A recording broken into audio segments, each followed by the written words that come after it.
Saan ka ba pupunta? Di ba mag-file ako na si Usi sa pagkasenador? Ano bang batas ang isusulong mo pag mananalo ka? Ang isusulong kong batas, bawal na yung maraming babae. Dapat hanggang 2 lang. Bakit naman yan ang naisipan mo? Paano kasi?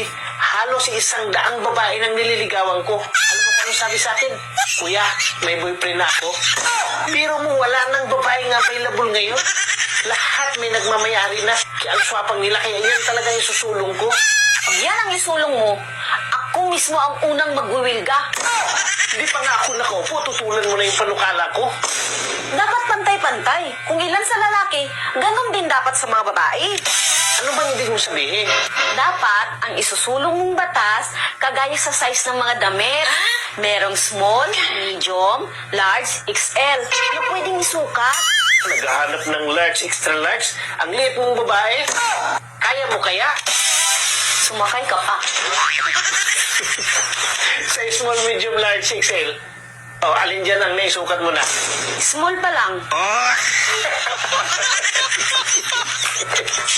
Nagbibiling maganda ka, tapos maliit pa lang pala yung natikman at naisukat mo. Sino namang lalaking yun? Ikaw!